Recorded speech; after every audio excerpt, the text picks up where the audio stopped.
पुस्तकाचे नाव Shivaji the management गुरु, भाग 3, प्रकरण 4, व्यवस्थापनाची 14 रत्ने। आई तुळजाभवानी, माता जिजाऊ, अखंड हिंदुस्थानचे आराध्य दैवत छत्रपती शिवाजी महाराज यांना त्रिवार वंदन करून पुढील भाग सुरू करूया। 7. कामाचा मोबदला। सहकारी किंवा कर्मचारी यांना योग्य तो मोबदला दिला गेला पाहिजे। व्यवस्थापन शास्त्रातील हे अत्यंत महत्त्वाचे तत्त्व किंवा सूत्र आहे। सहकारी किंवा कर्मचाऱ्यांना त्यांच्या कामाचा योग्य तो मोबदला दिला गेलाच पाहिजे आणि त्याहून महत्त्वाचे म्हणजे तो मोबदला वेळेवर मिळाला पाहिजे। आपण या मोबदल्याला पगार किंवा वेतन म्हणतो। आता महत्त्वाचा प्रश्न पडतो, कामाचा मोबदला किती द्यावा, तर कोणाचा मोबदला किती असावा हे ज्याच्या त्याच्या कामावरून ठरविले जाते।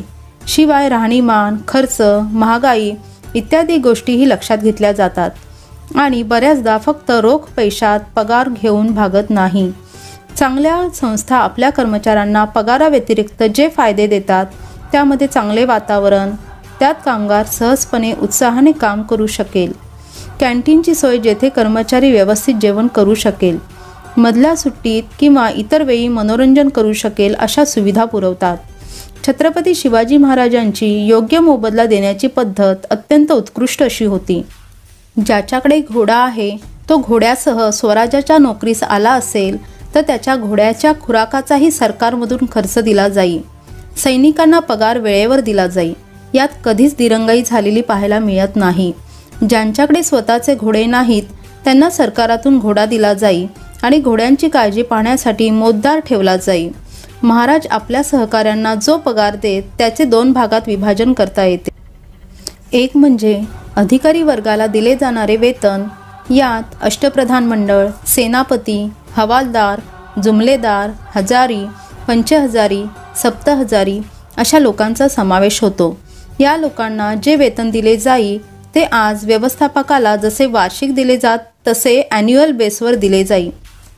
शिवाय लेखन साहित्य खर्च, कागद, शाई, पेन यांचा खर्च या अधिकाऱ्यांच्या हाताखालील मदतनीस, फडणीस, पोतनीस यांचा पगारही वेगळा केला जाई।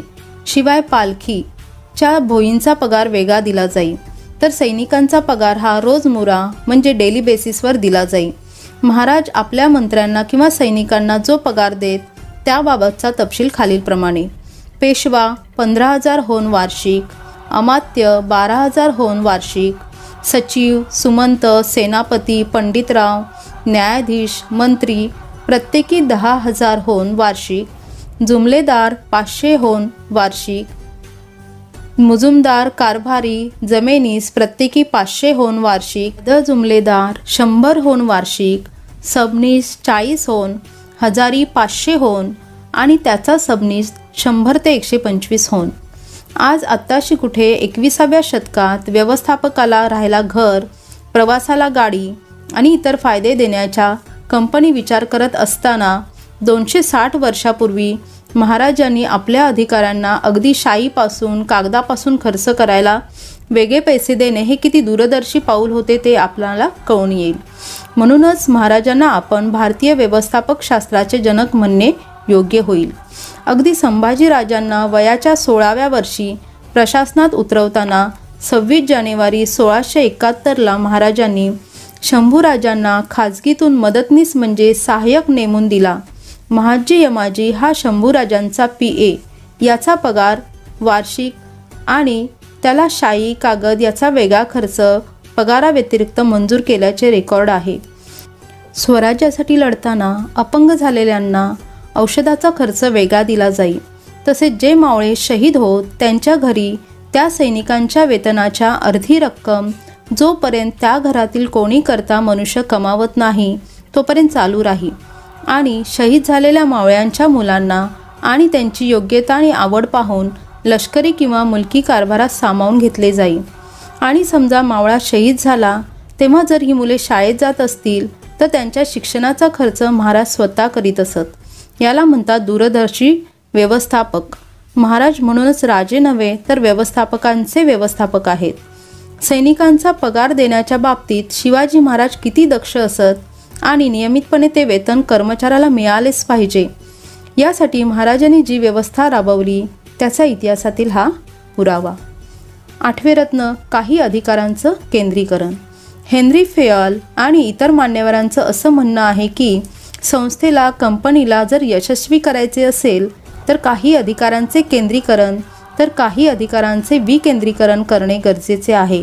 महत्त्वाचे निर्णय केंद्रीय सत्तेने घ्यावे तर कमी महत्त्वाचे निर्णय अधिकाऱ्यांनी त्यांच्या पातळीवर घ्यावेत.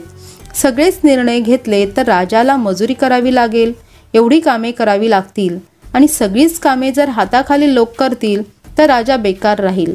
म्हणून या गोष्टींचा समतोल साधला गेला पाहिजे.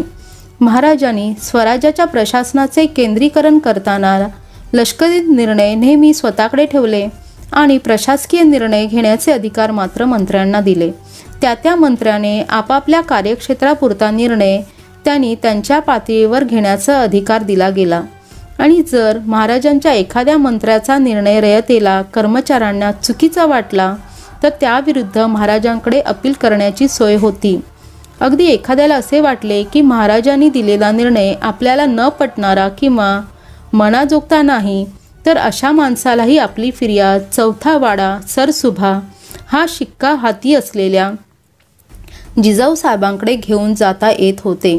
महाराजांचे अनेक निर्णय जिजाऊ साहेबांकडे येऊन बदलले असून काहींना जागेवर स्थगिती दिली गेली होती. गावागावातील वादविवाद गावातच गोतमुखाने किंवा पंचायतीद्वारे सोडवले जात. यात एखाद्याला अपील करायचं असेल तर तो महालदाराकडे करू शकत असे. तेथेही मनासारखा निकाल लागला नाही तर सुभेदार, तेथेही समाधान झाले नाही तर मंत्री, तेथेही समाधान नाही झाले तर मग महाराज, आणि तेथेही मनात काही संशय शिल्लक राहिलाच तर सर्वोच्च न्यायालय जिजाऊ साहेबांकडे अंतिम अपील केली जाई. 9व रत्न, स्कॅलर चेन. संस्थेमध्ये किंवा कंपनीमध्ये एखादा दिला गेलेला आदेश वरून खाली ज्या टप्प्याने येतो त्याला म्हणतात स्कॅलर चेन. म्हणजे काय तर मालक थेट जर कामगाराला आदेश देणार असेल तर मॅनेजिंग डायरेक्टर, शाखा मॅनेजर, सुपरवायझर नेमाची झंझट कशाला. तर कोणताही आदेश व्यवस्थितपणे खालीपर्यंत पोहोचला पाहिजे, अर्थात वेळ न दवडता, अर्थ न बदलता, नाहीतर धचा म होऊ शकतो किंवा उशीर आदेश मिळाल्याने अर्धमेला व्हायची वेळ यायची. काही विशिष्ट परिस्थितीत मात्र ही चेन ब्रेक करता येऊ शकते किंवा प्रसंग काळ प्रश्नाचे गांभीर्य ओळखून थेट ज्याच्याकडून अंमलबजावणी अपेक्षित आहे अशा माणसाला थेट वरून थेट खाली आदेश दिला जाणे केव्हाही चांगले.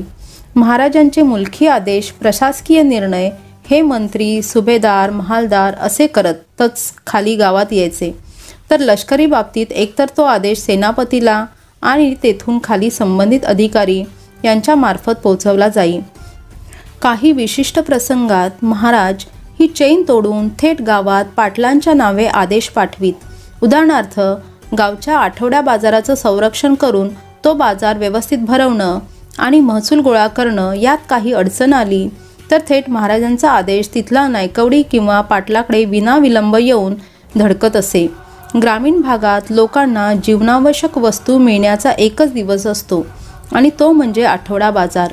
लोकांच्या गरजेची ही तीव्रता आणि हाताशी असलेला कमी वेळ याचा ताळमेळ साधत महाराज थेट गावात आदेश नाही तर तंबी देत किंवा कामचुकारपणा होत असेल तर ती तशी स्लो कॉजची नोटीस देऊन बडतर्फीचा आदेश दिला जात असे. 10व रत्न, ऑर्डर, प्रत्येकाची योग्य जागा. म्हणजे काय तर संस्थेत किंवा कंपनीत प्रत्येकाची आपापली जागा असली पाहिजे. म्हणजे काय तर योग्य गोष्ट, योग्य व्यक्ती, योग्य वस्तू त्याच्या आवश्यकतेप्रमाणे योग्य ठिकाणी असली पाहिजे. आणि दुसरे म्हणजे प्रत्येक गोष्टीला, व्यक्तीला, वस्तूला योग्य जागा असली पाहिजे. या तत्वाचा मुख्य फायदा असा होतो की प्रत्येक व्यक्ती, मशीन आणि इतर गोष्टींना आपापली जागा दाखवता येते, जागेवर ठेवता येते आणि योग्य ठिकाणी योग्य माणूस किंवा मशीन नसले तर मोठ्या संकटाला, नुकसानीला सामोरे जाण्याची तयारी ठेवणे होय. महाराजांच्या जीवनात व्यवस्थापन करताना ऑर्डर या तत्वाला किती महत्त्व दिले गेले तर ते अगदी उदाहरणासकट पाहू, म्हणजे नक्की कळेल. महाराज मॅनेजमेंटचे गुरुच नाही तर बाप देखील होते. शिवाजी महाराज प्रतापगड प्रसंगी अफजलखानाला भेटायला गेले तेव्हा त्यांनी आपला अंगरक्षक म्हणून जीवा महाले याला सोबत का घेतले आणि जीवा महालेच्या ऐवजी दुसऱ्या कोणाला सोबत घेतला असता आणि त्याने सय्यद बंडावर वार करताना महाराजांचा जीव धोक्यात असताना जर थोडासा उशीर केला असता तर महाराज आपणाला जिवंत पाहायला मिळाले असते का? म्हणजेच काय तर शिवाजी महाराजांनी जीवा महाला हा योग्य माणूस योग्य ठिकाणी आणि योग्य वेळी ठेवला आणि त्यानेही योग्य वेळी योग्य ठिकाणी योग्य कसब दाखवली आणि इतिहास घडला. महाराजांची ही व्यवस्थापनातील ऑर्डर म्हणजे जीवा महालेची कर्तव्यातील ऑर्डर इतिहास निर्माण करू शकली. म्हणूनच व्यवस्थापनाचं हे तत्त्व जगात अमर झालं ते या नावानं. होता जिवाजी म्हणून वाचला शिवाजी. महाराजांच्या जीवनातील ऑर्डर हे व्यवस्थापनातील तत्त्व आणखी स्पष्ट करणारा आणखी एक प्रसंग आपणाला सांगतो. तर तो प्रसंग असा. 6 जानेवारी 1664 रोजी महाराज सुरतेवर मोहिमेसाठी गेले आणि 8 जानेवारीला सुरतेचा सुभेदार इनायत खान याने महाराजांना भेटण्यासाठी एक वकील पाठवला. अर्थात वकील म्हटलं की त्याचं काम काय तर निरोप देणे आणि निरोप आणणे. त्याचप्रमाणे हा वकील निरोप घेऊन गेला. जे काही इनायत खानने सांगितले त्याची महाराजांना कल्पना दिली आणि म्हणाला, मला आपणाला आणखी काहीतरी खाजगी सांगावयाचे सांगितलं आहे. असे म्हणून त्याने त्याची जागा सोडून वेगाने पुढे आला आणि डोळ्याची पापणी लवते न लवते एवढ्यात त्याने एक कपड्यात लपविलेला जांबिया काढला आणि थेट महाराजांच्या छातीत खुपसवण्यासाठी थेट महाराजांच्या अंगावर जाऊन आदळणार अशी झेप घेतली आणि खरोखरच तो हातातील सुरा घेऊन एका क्षणात महाराजांच्या अंगावर येऊन आदळला आणि महाराज खुर्चीतून खाली पडून बेशुद्ध झाले. सगळ्यांना वाटलं महाराजांच्या छातीत सुरा खुपसला आणि महाराज ठार झाले. परंतु मित्रांनो, आश्चर्य वाटून घेऊ नका. तो काही योगायोग नव्हता. महाराजांच्या बाजूला त्यांचा चपळ असा खास अंगरक्षक उभा होता. त्याचं नाव सोमाजी नाईक. त्याने हा वकील सुरा काढून महाराजांच्या दिशेने येत आहे असे पाहताच डोळ्याची वर गेलेली पापणी खाली येण्याचाही वेळ न घेता लगेच पवित्रा घेऊन तलवारीचा एकच वार असा सफाईदारपणे केला की त्या वकिलाचा हात मनगटापासून एका क्षणात एका फटक्यात वेगळा केला. वकिलाचा हात सूर्यासकट खाली पडला खरा, परंतु तरीही तो एवढ्या वेगाने महाराजांच्या अंगावर आला होता की तुटलेल्या हाताचाही धक्का महाराजांना एवढ्या जोरात दिला की महाराज खुर्चीतून खाली पडून बेशुद्ध झाले. अर्थात दुसऱ्या क्षणाला शुद्धीवर आले आणि सगळ्या मावळ्यांच्या जीवात जीव आला. महाराजांचा संपूर्ण सदरा वकिलाच्या रक्ताने माखलेला होता आणि महाराज मात्र सुरक्षित कसे हे पाहून तेथे असलेल्या इंग्रज, पोर्तुगीज, फ्रेंचांना आश्चर्य वाटले आणि ते आश्चर्य होते महाराजांच्या व्यवस्थापन शास्त्रातील ऑर्डर या तत्वाचं. प्रत्येक माणूस योग्य ठिकाणी आणि त्याची योग्य वेळी योग्य कामगिरी. महाराजांनी ताबडतोब त्या मावळ्याला सोन्याचं कडं देऊन गौरव केला आणि म्हणाले, नाईक, आपला पराक्रम बहुमोलाचा. आजपासून आपण जगाच्या पाठीवर सरनायक म्हणून ओळखले जाल. याला म्हणतात मावळ्याचं, कर्मचाऱ्यांचं, त्याच्या कर्तृत्वाचं योग्य कौतुक. आज महाराष्ट्रातून जे सरनाईक आडनावाचे लोक आहेत तेच सोमाजी नाईकाचे वारसदार. महाराजांच्या जीवनातील ऑर्डर हे तत्त्व विश्लेषण करताना आणखी 2 उदाहरणे देता येतील, परंतु ती थोडक्यात सांगतो. पन्हाळ्यातून बाहेर पडताना शिवा काशीदला महाराजांनी शिवाजी बनवून पालखीत बसवला. योग्य माणूस योग्य ठिकाणी योग्य प्रसंगी निवडला. दुसरा प्रसंग, महाराज आग्र्यातून सुटताना त्यांनी आपल्या जागी हिरोजी फर्जद याला झोपण्यास सांगितले. हिरोजी फर्जदने महाराजांच्या आजारपणाचे सोंग कसे वठवले आणि औषध आणण्यासाठी जो आग्र्यातून बाहेर पडला तो मोगलांना अजून औषधालाही सापडेना. यालाच म्हणतात योग्य माणूस योग्य ठिकाणी योग्य वेळी निवडून त्याला योग्य कामगिरी देणं. आता महाराजांनी नेमलेली माणसे जीवा महाले, सोमाजी नाईक, शिवा काशीद, हिरोजी फर्जद जर एवढी कुशल असतील तर त्यांची अचूकपणे निवड करणारे महाराज किती कुशल असतील. मला तर या सर्व प्रसंगावरून महाराज व्यवस्थापन क्षेत्रातील सर्वोच्च व्यक्ती असल्याचं जाणवतं. 11वे रत्न, समता.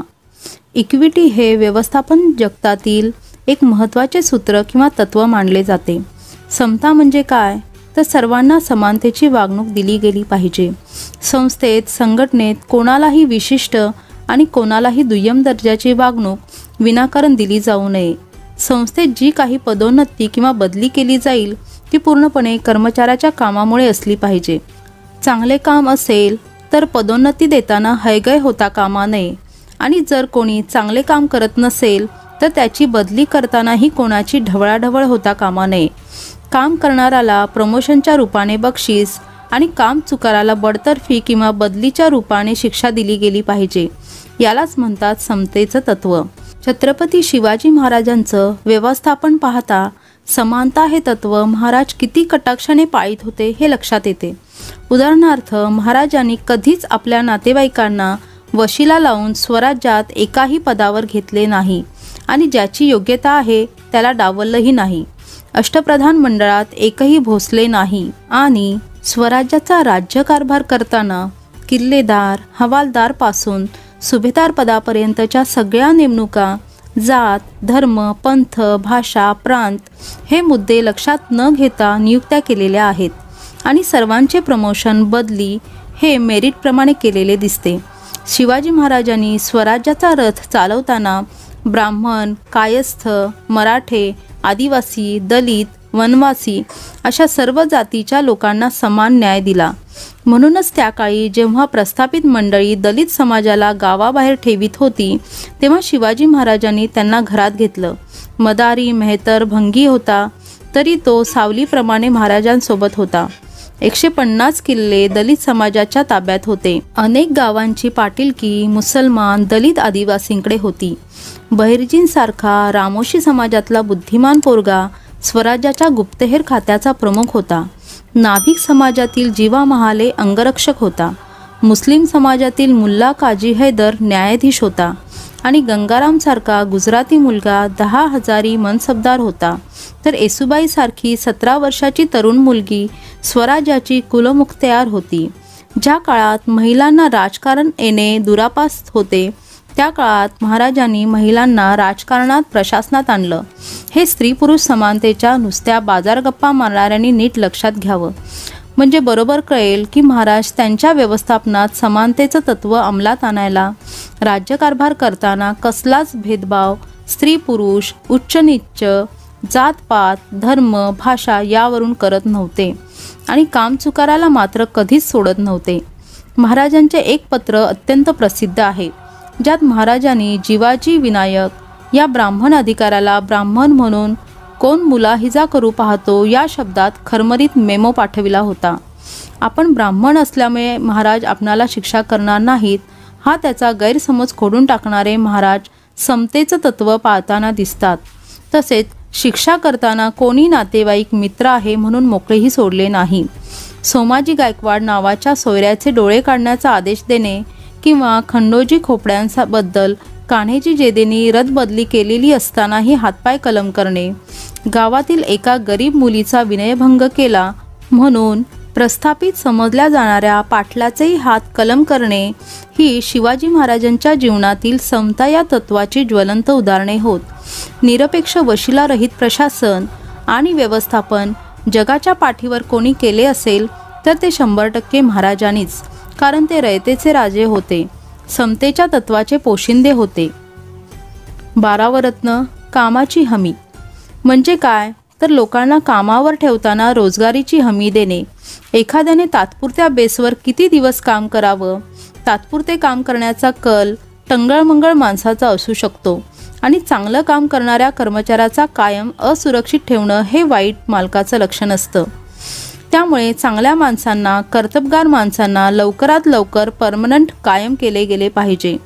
एखाद्या माणसाला नवीन काम देताना त्याला प्रशिक्षण वगैरे देण्याची जबाबदारी प्रशासनाने घेतली पाहिजे. नाहीतर त्याच्याकडून कामाची अपेक्षा करायची आणि त्याला त्याचे प्रशिक्षण न देता चांगल्या निकालाची अपेक्षा करायची हे कसे शक्य आहे. थोडक्यात काय तर चांगली माणसे सोडून जाऊ नयेत याची काळजी घेणे आणि दुसऱ्या भाषेत सांगायचं तर कामचुकार माणसे कायम करायची नाहीत. टंगळमंगळ काम करणाऱ्याला अघळपघळ नारळ देऊन मोकळे केलेले बरे असते. शिवाजी महाराजांचं व्यवस्थापन कौशल्य एवढं मोठं होतं की त्यांना कोणाला कामावरून काढून टाकण्याची पाळी आल्याचं उदाहरण शोधावं लागतं. चांगलं काम करणाऱ्याची महाराज काही मिनिटात पारख करून त्या हुन्नरबाज माणसाला लगेच नोकरी आणि काम पाहून लगेच कायम करीत असत. कामचुकार माणूस एकतर महाराजांकडे नोकरीला येतच नसत आणि आला तरी महाराजांच्या नजरेतून सुटत नसे. त्यामुळे चांगलं काम करणाऱ्यांना स्वराज्यात कधीच अंतर दिले गेलेले नाही. मध्ययुगीन काळातील रोजगाराची पद्धत पाहिली तर आपल्याला कामाची हमी या तत्वाचे महत्त्व कळते. 16व्या शतकात लोकांना नेहमी तात्पुरते किंवा हंगामी काम मिळे. म्हणजे काय तर एखाद्या राजाने मोहीम काढली तर त्यावेळी वेगवेगळ्या कामासाठी लोकांना रोजगारासाठी रोजमुरा पद्धतीने ठेवले जाई. मोहीम संपली की काम संपले. रोजगार संपला की कोणी कितीही चांगले काम केले तरी त्याची सरफराजी नाही की कायम नोकरी नाही.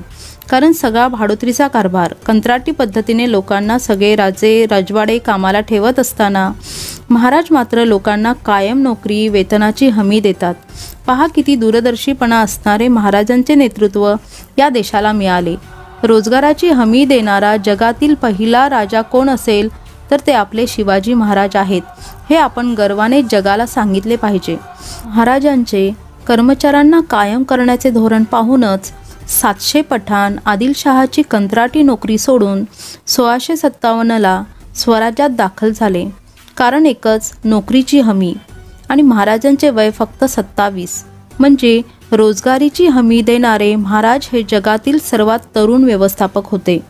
महाराजांचे हे धोरण पाहूनच 400 पोर्तुगीज, अनेक इंग्रज, फ्रेंच, डच महाराजांच्या पदरी नोकरीला आले. आणि आश्चर्याची गोष्ट म्हणजे मोगलांसारख्या बहुराष्ट्रीय कंपनीचे 4000 घोडेस्वार 1673मध्ये मोगलांची चाकरी सोडून महाराजांच्या पदरी कामाला आले. छत्रसाल बुंदेलासारखा उत्तरेतून, गंगाराम गुजरातीसारखा गुजरातमधून, कवी कलश परमानंदसारखे तत्त्वज्ञानी साहित्यिक उत्तर प्रदेशमधून, शिवाप्पा नाईक कर्नाटकातून महाराजांच्या पदरी नोकरीला आले होते. महाराजांच्या व्यवस्थापन तत्त्व, नोकरीची हमी या तत्वावर सगळ्यांचा किती मोठा विश्वास असेल याची जाणीव आपणाला होईल. आणि म्हणूनच जगातील जवळपास 13 राष्ट्रामधील लोक महाराजांनी स्वराज्यात कामाला ठेवले. त्यात इंग्रज, फ्रेंच, पोर्तुगीज, डच, भिल्ल, लमाण, गौंड, तेलुगू, कन्नाडी, तमिळी, उत्तर बुंदेली, गुजराती, राजस्थानी लोक होते. आणि आपण मात्र फक्त महाराष्ट्र आणि मराठी एवढ्यावरच मर्यादित आहोत. कारण आपण छोटी लोक, छोटी दृष्टिकोन बाळगणारी सामान्य माणसं आहोत. महाराज युगपुरुष, युगनिर्माते होते. मॅनेजमेंटचे गुरु आणि भारतीय व्यवस्थापन शास्त्राचे जनक होते. महाराजांच्या या धोरणामुळे स्वराज्यात फक्त एंट्री होती, एक्झिट नव्हती. महाराजांच्या या धोरणाचा परिणाम असा झाला की स्वराज्य दिवसेंदिवस वाढत गेले. तेही अशा प्रतिकूल परिस्थितीत की 5-5 प्रस्थापित शहांना पालथं घालीत. 800 वर्षाची मोगल सत्ता मोडीत काढीत स्वराज्य जन्माला आलं, वाढलं आणि टिकलं देखील. एकदा महाराजांकडे आलेला माणूस, स्वराज्यात नोकरीला आलेला माणूस कधीच परत बाहेर पडला नाही. महाराजांना सोडून कधीच कोणी गेला नाही. अगदी अत्यंत प्रतिकूल परिस्थितीही महाराजांचं व्यवस्थापन क्षेत्रातील यश जगाच्या डोळ्यात अंजन घालण्यासारखं आहे. 13वे रत्न, पुढाकार. व्यवस्थापनाच्या या तत्वाचा अर्थ आहे वरिष्ठांनी आपला अहंकार बाजूला ठेवून आपल्या कनिष्ठांना नवीन कल्पना पुढे करण्यासाठी प्रोत्साहन देणे. मला सगळं काही कळतं आणि बाकीच्यांना काहीच कळत नाही, ही भूमिका यशस्वी लोक घेत नसतात. आपल्याला बरेच काही कळत असेल तर आपल्या सहकाऱ्यांना, कर्मचाऱ्यांनाही थोडंफार कळत असतं हे शहाण्या लोकांना कळतं. आपल्याला जगात यशस्वी व्हायचे असेल, कंपनीला पुढे न्यायचे असेल तर एकच पर्याय असतो, तो म्हणजे नवीन नवीन कल्पना, संकल्पना आपण अस्तित्वात आणली पाहिजे. त्यामुळे विकासाचा वेग वाढतो. नवीन तंत्रज्ञान, नवीन पद्धती जन्माला येतात. जुनं ते सोनं हे तत्त्व इथे नसून जुनं ते भंगार आणि नवीन ते अंगार असं असतं. पहा ना, बैलगाडी आणि विमान, जुना मोठा टेलिफोन आणि नवीन हातात घेऊन डोंगरावर, समुद्रात कुठेही सोबत करणारा मोबाईल. जग हे नेहमी नवीन नवीन गोष्टींना डोक्यावर घेत असतं. म्हणून नवीन नवीन कल्पना डोक्यात येणं गरजेचं असतं. मग ती कल्पना सहकार्यांच्या किंवा कनिष्ठांच्या डोक्यातून आली तर बिघडले कुठे? हेच व्यवस्थापनाचं मूळ तत्व. चांगली कल्पना कुठूनही येवो, कोणाकडूनही येवो, कधीही कशीही येवो, आपण ती स्वीकारायची. जर आपला दृष्टिकोन प्रगतिशील असेल तर, आणि हा प्रगतिशील दृष्टिकोन ठेवणे म्हणजे पुढाकार घेण्याची संधी देणं. महाराजांचं स्वराज्य का निर्माण झालं याचं उत्तरच या तत्वात आहे.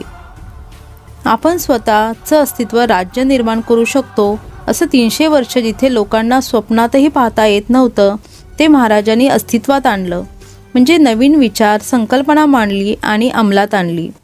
सह्याद्रीच्या ज्या डोंगररांगा दळणवळणासाठी अतिदुर्गम आणि व्यापार यासाठी प्रतिकूल म्हणून सर्वच राजांनी दुर्लक्षित उपेक्षित ठेवल्या, त्याच महाराजांनी या दुर्गम रांगा कशा दुर्मिळ असतात ते जगाला दाखवून दिलं. निर्जन सह्याद्रीला किल्ले बांधून शेले पागोटे चढविले आणि चालते बोलते नंदनवन निर्माण केले.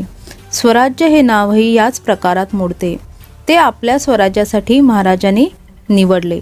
800 वर्ष या देशात कोणत्याही भारतीय सत्ताधीशाला आरमार बांधण्याची अक्कल सुचली नाही. 27 वर्षाच्या महाराजांनी या देशात पहिले आरमार उभे करून हे व्यवस्थापनशास्त्रातील तत्त्व किती महत्त्वाचं असते ते दाखवून दिले. हिंदू धर्मातील काही चुकीच्या विचारांमुळे इथल्या लोकांना समुद्र पर्यटनाला बंदी असताना महाराजांनी समुद्राला पालान घातले. फक्त आरमार बनवून सैनिकांना त्यात बसवलं नाही, तर स्वतः कारवारपर्यंत 1665ला जहाजात बसून मोहीम केली आणि पुढे तर युरोप आशियातील देशांबरोबर व्यापार करण्यासाठीही व्यापारी गलबते बांधली. इराक, बसरा, मस्कत, युरोप आदी देशापर्यंत महाराजांचं व्यापारी कामकाज सुरू झाले. स्वराज्य निर्माण झालं, वाढलं आणि टिकलं ते याच पुढाकार घेण्याच्या प्रवृत्तीने. याच पुढाकार घटकामुळे महाराजांनी स्वतःला आवश्यक असणारी नवीन हत्यारे, पट्टा आणि विटा बनवून घेतला. त्यामुळेच महाराज स्वतः न थकता 7 तास विशाळगडाचा वेढा फोडण्यासाठी लढू शकले, तर विटा या हत्यारामुळे 300 मावळे 8 तास 5000 शत्रूंना रोखून घोडखिंड लढवू शकले. महाराजांनी स्वराज्याची आर्थिक घडी व्यवस्थित बसावी म्हणून स्वतःची 72 प्रकारची नाणी पाडली. एका राजाने एका राज्यासाठी एवढी नाणी पाडणे हे देखील जगाला आश्चर्य करायला लावणारी गोष्ट महाराजांनी केली आणि ती व्यवस्थापनशास्त्रातील पुढाकार या तत्त्वाचा विकास कामात काय महत्त्व असते ते जगाला पटवून देण्यासाठीच. महाराजांनी असा अनेक नवनवीन गोष्टी करण्यासाठी पुढाकार घेतलेला दिसून येतो. तसेच सर्वसामान्य लोकांनाही नवीन कल्पना जन्माला आणण्यासाठी प्रवृत्त केले आणि लोकांमध्ये हे पुढाकाराचं व्यवस्थापन तत्त्व रुजावं म्हणून दरवर्षी दसरा कार्यक्रम सुरू केला. या दिवशी सर्व लोकांना आपापलं कसब दाखवण्यासाठी खुल्या रंगमंचावर संधी दिली जायची. ती यासाठी आणि याच लोकांकडून मिळालेली नवीन कल्पना विचार घेऊन महाराज दरवर्षी दसऱ्यालाच मोहिमेला सुरुवात करीत असत. पुढाकार या व्यवस्थापन तत्त्वाचं सोनं लुटून मोहीम हातात घेत असत. मोठ्यात मोठ्या शत्रूला मारण्यासाठी छोट्यात छोटे शस्त्र वापरणे हे जगाला अचंबित करणारे काम तर महाराजांनी स्वतः केले हे आपणाला माहीतच आहे. वाघनखांचा वापर जगात यापूर्वी कोणी केला नसताना महाराजांनी प्रथम करून जगाला पुढाकार या व्यवस्थापन तत्त्वाची कायमस्वरूपी ओळख करून दिली. प्रतापगडचा रणसंग्राम लोकांच्या मेंदूत कोरला गेला तो याच वाघनखांमुळे नव्हे, पुढाकार या महाराजांच्या उपजत स्वभावामुळे आणि ते व्यवस्थापनाचे जनक असल्यामुळेच. धूर, आग, प्रकाश, आवाज यांचा संदेशवहनासाठी उपयोग तोही 16व्या शतकात महाराजांनी केला. ही तर माहिती आणि तंत्रज्ञान क्षेत्रातील पहिली क्रांती या देशात करून वेगवान संदेशवहनाची महती जगाला दाखवून दिली. दक्षिणेतील लोक उत्तरेतील लोकांकडून का पराभूत झाले याचा अभ्यास करून महाराजांनी स्वतःचे मोठे घोडदळ तयार करून 60% घोडदळ आणि 40% पायदळ हे नवीन समीकरण दक्षिणेमध्ये उदयाला आणून उत्तरेकडील मोगलांचा अस्त केला. एका 800 वर्षाच्या बहुराष्ट्रीय कंपनीचा एका छोट्या स्वदेशी स्वराज्य नामक कंपनीने केलेला हा पराभव व्यवस्थापन म्हणजे काय, त्याचे महत्त्व किती असते याचे महत्त्व अधोरेखित करणारा आहे. राज्याभिषेकाची बातमी काही मिनिटातच सर्व गडावर पोहोचवण्यासाठी पांढऱ्या धुराचा उपयोग, स्वराज्यावरील संकटाची बातमी लगेच आजूबाजूच्या किल्ल्यांना देण्यासाठी काळ्या धुराचा उपयोग, तानाजीला कोंढाणा लढवताना ती बातमी लगेच कळावी म्हणून गंजी पेटवून इशारा देण्याची सूचना, हा प्रकाशाचा उपयोग आणि घोडखिंडीत लढणाऱ्या 300 मावळ्यांना आपण पोहोचल्याची बातमी विनाविलंब कळवण्यासाठी तोफांच्या आवाजाचा पर्यायाने ध्वनीचा उपयोग करणारा हा आपला राजा मॅनेजमेंटच्या पुढाकार या तत्वाचा नाही तर अख्ख्या व्यवस्थापन क्षेत्राचा बाप आहे हे आता कळलेच असेल. 14. संघभावना. व्यवस्थापन शास्त्राचे 14वे रत्न म्हणजे संघभावना. व्यवस्थापन शास्त्राचे 14 सिद्धांत मानले जातात. त्यातील हा शेवटचा आणि अत्यंत महत्त्वाचा असा सिद्धांत, संघभावना वाढीला लावणे हे प्रत्येक अधिकाऱ्याचं काम असतं आणि त्याने ते काम उत्कृष्टपणे करून संस्था, कंपनी यामध्ये काम करणारे सहकारी, कर्मचारी यामध्ये एकोप्याची भावना निर्माण केल्याचा खूप मोठा फायदा होत असतो. यामुळे कर्मचारी, सहकारी यांची समर्पणाची भूमिका तयार होऊन एक कमिटेड, ध्येयवादी असा वर्ग तयार होण्यास मदत होते. आता ही एकोप्याची भावना निर्माण करण्यासाठी वरिष्ठांनी काही गोष्टी करणे आवश्यक असते. त्याचा प्रमुख नियम असा आहे की कोणत्याही वरिष्ठाने एखादी चूक झाली म्हणून कोणालाही न रागवता त्याच्याकडून पुन्हा चूक होणार नाही यासाठी त्यांना प्रेरणा देणे, प्रशिक्षण देणे, संवाद साधणे ही कामे करणे अपेक्षित असते. आणि जरी एखाद्याच्या चुकीमुळे त्याला रागवण्याची वेळ असेल तरी त्याला एकांतात घेऊन आपुलकीने चूक लक्षात आणून देऊन, समज देऊन अशी होणारी चूक भविष्यात कशी टाळता येईल याबाबत मार्गदर्शन केले पाहिजे. आणि या उलट एखाद्याने चांगले काम केले तर त्याची एकांतात पाठ न थोपटता सर्वांसमोर त्याचे कौतुक करून बक्षीस देऊन इतर सहकाऱ्यांनाही तसे काम करण्याची प्रेरणा दिली पाहिजे. एखाद्याची चूक लेखी कागदावर देऊन त्याचा अपमान करण्यापेक्षा त्याला तोंडी समज देणे हाही एक मध्यम मार्ग अवलंबता येतो. लेखी पत्राने अधिकारवाणी प्रकट होते तर तोंडी संवाद साधल्याने आपुलकीची भावना तयार होते. छत्रपती शिवाजी महाराजांनी त्यांच्या जीवनात या तत्वालाच आपले जीव की प्राण समजून त्याचे काटेकोरपणे पालन केलेले दिसते. शिवाजी महाराजांना लोकांमध्ये संघभावना निर्माण करण्यात यश आले म्हणूनच स्वराज्य उभे करता आले. व्यवस्थापन शास्त्राच्या या गुरुने वयाच्या 15व्या वर्षी शंभू महादेवाच्या साक्षीने स्वराज्य स्थापनेची शपथ घेतली. तेव्हा 1000 ते 1200 तरुण त्यांच्यासोबत होते. या सर्वांना संघभावनेची दीक्षा आणि व्यवस्थापन सिद्धांताचे बाळकडू महाराजांनी पाजले. त्यामुळे उभ्या आयुष्यात एकही माणूस महाराजांना कधी सोडून गेला नाही. उलट महाराजांकडे लाखो लोकांचा ओढा निर्माण झाला. लाखो लोक स्वराज्यात या एका ध्येयाने प्रेरित झाले, एकोप्याने पुढे गेले आणि महाराजांना तख्तावर बसून एक सार्वभौम राजा म्हणून अभिषेक करण्यात आला. महाराजांच्या जीवनातील संघभावनाची काही ज्वलंत उदाहरणे पाहूया. प्रतापराव गुजरांनी मोठा पराक्रम करून बहलोल खानाला उमराणीच्या लढाईत शरण आणला आणि त्याने दयेची याचना केली म्हणून जीवदान दिले. अर्थात प्रतापरावांना असा निर्णय घेण्याचा अधिकार नसताना त्यांनी घेतला, म्हणजे त्यांनी एक प्रकारे चूकच केली. परंतु महाराजांनी ती पोटात घेऊन प्रतापरावांनी केलेल्या पराक्रमाचे कौतुक करून सत्कार केला आणि पुन्हा अथनी, रायबाग आदी प्रदेशात मोहीम करण्यासाठी प्रेरणा दिली. पुढे बहलोल खानाने बेईमानी केली आणि प्रतापरावांना दिलेला शब्द तोडला. तेव्हा मात्र महाराज रागावणे स्वाभाविक होते. तेव्हा महाराजांनी प्रतापरावांना सांगितले की हा बहलोल खान सापासारखा परत उलटला, पुन्हा स्वराज्यावर चालून येतो. तेव्हा त्याच्या आक्रमणामुळे जर स्वराज्याचे, सर्वसामान्य लोकांचे नुकसान झाले तर त्याला जबाबदार कोण? तेव्हा आता बहलोल खान गर्दीस मिळवूनच येणे म्हणजे प्रतापरावांची चूक पोटात घातली ही एक बाब, त्यांचा सत्कार केला ही दुसरी बाब आणि तिसऱ्या टप्प्यात तर त्यांना आता पूर्वीची चूक न करता बहलोल खानाला पकडण्यापेक्षा साफच करा याची प्रेरणा दिली. याला म्हणतात संघभावनाचा सिद्धांत खऱ्या अर्थाने अंमलात आणण्याची व्यवस्थापनाची पद्धत. जंजिरा किल्ला जिंकण्यासाठी लाय पाटलाने शिड्या लावून रात्रभर वाट पाहिली, परंतु मोरोपंत पिंगळे काही आपले धारेकरी घेऊन तटाला भिडला नाही.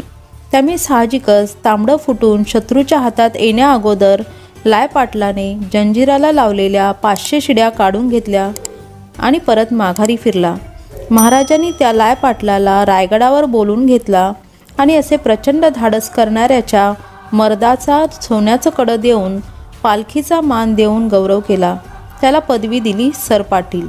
अर्थात महाराजांनी लाय पाटलाचा हा केलेला गौरव सत्कार भर दरबारात होता. तर ज्यांच्या कामचुकारपणामुळे जंजिरा स्वराज्यात येण्याचा धाडसी प्रयोग हुकला त्या मोरोपंताला महाराजांनी झापला, परंतु एकांतात, आणि ते हे सभ्य साध्या भाषेत, मनाला न लागता चूक लक्षात यावी अशा सौजन्यशील शब्दात. पण त्या मोठ्या कार्यात कोताही केलीत थोर मनसुबा राहून गेला. म्हणजेच काय तर मोठे कार्य हुकलं, तुम्ही कामात हलगर्जीपणा केला आणि पुढची प्रेरणा काय तर थोर मनसुबा आहे तो यावी राहिला, ठीक आहे, पुढच्यावी अवश्य पूर्ण करा. इथे महाराज लेखी मेमो देऊ शकले असते, पण संघभावना एकोप्याची भावना काय असते हे चांगले जाणणाऱ्या जपणाऱ्या महाराजांनी येथे तोंडीच संवाद साधून आपुलेपणा कायम ठेवला. चूक तर लक्षात आणून दिली, परंतु माणूस तुटणार नाही याची दक्षता घेतली. पण महाराजांचे व्यवस्थापनच तत्व किती उदात्त आणि दूरदर्शी होते, आणि आम्ही मात्र आजचे व्यवस्थापक हायर अँड फायरची भाषा 21व्या शतकात करत असताना महाराज 16व्या शतकातसुद्धा किती आर्जवी भाषेत, म्हणजे एकोप्याची भावना हे व्यवस्थापनाचे तत्त्व कसे जपत होते. आणि यावरून आपल्याला नक्की लक्षात येते की आज डबल MBA झालेला माणूस आणि महाराज यांच्यात कोणता सरस आणि हुशार आहे ते. म्हणूनच की काय महाराजांच्या राज्याभिषेक प्रसंगी जो जयघोष केला गेला त्यात या प्रौढपणाचा जाहीर उल्लेख झाला. प्रौढ प्रताप पुरंदर हे 3 शब्द सुरुवातीलाच आहेत. यालाच म्हणतात बोले तैसा चाले त्याची वंदावी पाऊले. महाराज तर याबाबतीत आधी केले मग सांगितले या तत्वानेच वागले. महाराजांनी निर्माण केलेली ही संघभावना, एकोप्याची भावना म्हणजेच स्वराज्यप्रेम, राष्ट्रप्रेम एवढ्या ताकदीचे होते की लोक मला मोहीम द्या, मी स्वराज्यासाठी मरायला तयार आहे, मला मरायची संधी द्या असे निधड्या छातीने सांगायचे. आज बक्षीस लावलं तरी माणसं अवघड काम हातात घ्यायला तयार होत नाही. तेथे मरायला आणि जीव धोक्यात येईल अशा कामांना कशातून तयार होतील. कारण आहे त्यांचं संघभावना निर्माण करणारे कमी पडले आहेत. साहेब कामावर खर्ची पडलो तर भाग्यवान असे मानणारी लाखो लोक निर्माण करणारे शिवाजी महाराज व्यवस्थापन शास्त्राचे जनकच आहेत हे यातून सिद्ध होते. आणि महाराजांनी स्वराज्याचं व्यवस्थापन करताना ही राष्ट्रभावना, संघभावना निर्माण केली, ती महाराजांच्या मृत्यूनंतरही या देशात कायम राहिली. याला म्हणतात एखाद्या नेत्याचा त्याच्या सहकार्यावर पिढ्यानपिढ्या असणारा प्रभाव. भाग 3 समाप्त. व्हिडिओ आवडल्यास चॅनलला लाईक आणि शेअर करा. पुढील भाग ऐकण्यासाठी चॅनलला सबस्क्राईब करा. आपले मत कमेंट बॉक्समध्ये नोंदवा. धन्यवाद.